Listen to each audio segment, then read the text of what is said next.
voy a mostrar tiene vínculos muy sólidos con el pasado. La arquitectura es un proceso cultural que no se puede utilizar del pasado, es un proceso de crecimiento, es un proceso que es el resultado del decantamiento de una cantidad de procesos de conocimientos, de procesos culturales. En este caso, lo que les voy a contar está vinculado al pasado a través de este señor de anteojos que está aquí. Ese señor de anteojos se llama Corbusier, y de Corbusier el señor Jean Héré llegó, que era el mago de la arquitectura del comienzo del siglo pasado, llegó a Colombia, fue a Colombia 3 o 4 veces a hacer el plan regulador de Bogotá, entre otras, y atrajo una cantidad de estudiantes. Estos señores que están ahí, jóvenes estudiantes, son Rogelio Salmona, recientemente fallecido, Fernando Martínez y Guillermo Bermúdez Umaña, que cuando diga mi papá me refiero a ese señor. Y estos señores son realmente las personas que instalaron, llevaron, pusieron, hicieron la primera arquitectura moderna en Colombia, que es un tema extremadamente importante. La arquitectura moderna es decir, el movimiento de la arquitectura moderna, a diferencia de lo que hoy se llama arquitectura contemporánea, es un movimiento teóricamente es decir, teóricamente digamos, soportado en una teoría muy sólida. Es un proceso de crecimiento que se ha vinculado con las artes, con, digamos, las artes visuales. Es un momento glorioso de la humanidad, y ese proceso de la arquitectura tiene que ver con estas imágenes que les voy a mostrar. A la derecha hay esto es una especie de capitolio, de capitel, dibujo de capitel jónico hecho por Guillermo Bermúdez Umaña en la Universidad Católica de Chile, cuando estudió, que era una escuela de bellas artes, y está ahí porque nos indica que la arquitectura tiene una necesidad de tremendo rigor. La arquitectura tiene que obedecer a principios sólidos de aspectos técnicos, de aspectos de cómo se comporta el edificio con el agua.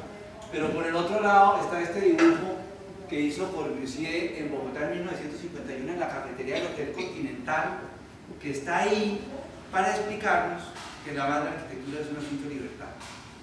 Como todo proceso creativo, es un asunto de libertad, de la búsqueda de lo que no existe. Es un proceso en el cual lo nuevo se puede vislumbrar, ¿no? Muy poco a poco en la arquitectura hay cosas nuevas. Fernando Martínez, que es uno de estos personajes, lo vemos aquí, una de sus más importantes casas. Fernando Martínez, realmente la influencia que tuvo en la arquitectura colombiana nunca se ha aclarado realmente. Ahora hay un libro nuevo sobre Fernando Martínez que vale la pena conseguirlo. Si me acuerdo, Adrián, pero yo a ver si les puedo mandar uno, que yo tengo varios, me interesa mucho que lo vean. Un personaje de una extensísima cultura en su biblioteca, con esculturas, con sus libros, con sus tallas quileñas, con una cantidad de cosas. Una persona que además es profesor de la Nacional, y sus casas, como esta casa, que es una casa que ya tiene 60 años, que todavía la ven personas y dicen una cosa tan moderna, ¿no? Esta casa es en la ciudad de Bogotá, en el barrio del Refugio, que es calle, digamos, calle 87, arriba de la Sexta. Imposible hablar de la arquitectura colombiana sin hablar de este personaje que es Rogelio Salmona. Aquí vivimos nosotros. Inés está aquí, uno de estos aquí. Las Torres del Parque es un edificio importantísimo porque nos enseñó que con los principios de la arquitectura moderna se podía hacer arquitectura que no fuera arquitectura hiperracionalista. Nos enseñó además que había que respetar y se podía recuperar el centro. Nos enseñó además que se puede dejar un espacio libre abajo y no es que se entre mucha gente, no es tan grave, ¿no? Un proyecto importantísimo. Y este proyecto, estoy hablando un poco de los proyectos que tienen que ver, es decir, desde dónde viene la arquitectura, de dónde aprendí yo esta arquitectura. Este es un proyecto que es la agrupación del Polo en la ciudad de Bogotá, 1958, hecho entre Guillermo Bermúdez Umaña y Rogelio Salmona. Y esto es una ventana del Archivo Nacional, proyecto de Rogelio Salmona, en la cual ve uno la maestría con que el arquitecto Salmona trabaja un tema tan trillado como es la ventana. La ventana nos da luz, la ventana nos da ventilación, la ventana da vista para el que está dentro, y esta ventana tiene, digamos, con la complejidad de las cosas que vemos aquí superficialmente, soluciona todos esos aspectos de una manera admirable. Otro personaje importante en la historia de esta arquitectura es la Casa Bermúdez, que Giovanni leyó algo sobre eso. La Casa Bermúdez es la casa donde vivió mi papá a la edad de 27 años, o sea, ya pues casi de la edad de Germán Dueñas hoy, ¿no? De mis alumnos. Hizo esta casa totalmente a extramuros de Bogotá, y es una casa que fue después Premio Nacional de Arquitectura y ahora es Monumento Nacional. Es uno de los pocos monumentos, es decir, está en la misma lista, con el debido respeto, que las murallas de Cartagena, la Catedral de Sal y otra serie de construcciones monumentales. Y en esa casa, pues yo de niño y de joven viví con gran intensidad la arquitectura, y allá llegaban todos los arquitectos que venían, que llegaban a Colombia, que iban a hacer visitas a Colombia. Entonces eso es un proceso importante. Este señor se llama San Jerónimo. Esto es un grabado que hizo Alberto Durero en 1514 y está ahí para explicarnos que la arquitectura tiene una responsabilidad que consiste en acoger al hombre con sus objetos, con sus pertenencias, con lo que el hombre necesita, con lo que el hombre usa en su día a día. Aquí vemos a San Jerónimo, probablemente un naturalista, está recogido, protegido por la arquitectura del exterior, pero la arquitectura permite que le dé lo mejor del exterior, que es la luz. Probablemente lo está aislando de los ruidos incómodos, del clima, ¿no? Y este señor está con sus cosas, ¿no? Es un naturalista, tiene un sombrero de estos de recoger no sé qué, allá tiene un reloj, tiene un esqueleto. Yo no entiendo la historia del león, pero seguramente el león lo tiene narcotizado, porque no, ya lo habría atacado. Esto es Vitruvio. Marco Polonio Vitruvio escribió los libros de arquitectura. Esto es, la definición de arquitectura es antiquísima, yo creo que no se ha cambiado. Él define la arquitectura como la arquitectura, es decir, la arquitectura debe ser bella, útil y estable. O sea, esta trinidad que gobierna la arquitectura yo creo que se mantiene. Ahora pues hay una especie de, hay una invasión mediática como si la arquitectura fuera solo para ver y solo para publicar. Yo creo que eso va a pasar, yo creo que eso es falso. Y este Vitruvio nos enseña que la arquitectura se hace, la arquitectura es para hacer edificios, y este señor es muy hábil con las manos, trabaja con las manos, es decir, se trata de que la arquitectura se trata de hacer edificios.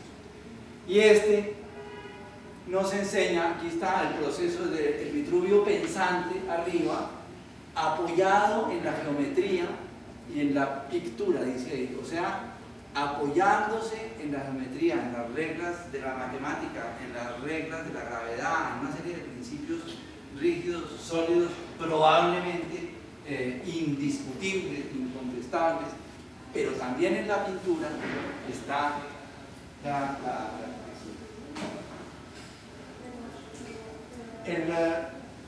estos grabados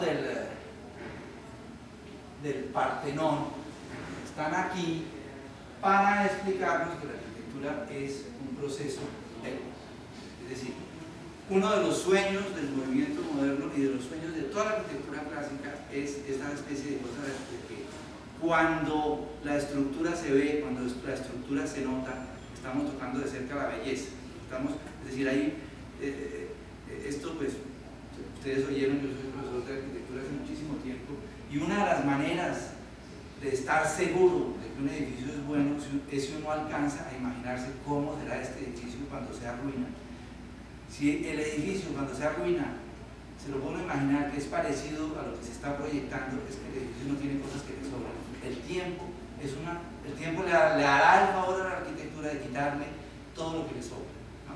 Esto del tema técnico como generador de la forma, o sea, es decir, la disyuntiva que tiene el arquitecto es de de decir cuál será la forma que le voy a otorgar a este edificio, porque voy a solucionar tal problema que me pide la sociedad, muchas veces es el campo de la técnica el que le va a dar al arquitecto una clave para resolverlo. Esto es todo un sistema, esto es un dibujo que exagera un poco la forma que tiene el basamento del Partenón, que es solamente para que desagüe. O sea, es un proceso que es para que sí desagüe, para que no se inunde, para que no se encharque, como decimos en Colombia, y esto lo demuestra esta esquinita donde está toda la manera de chorrear el agua.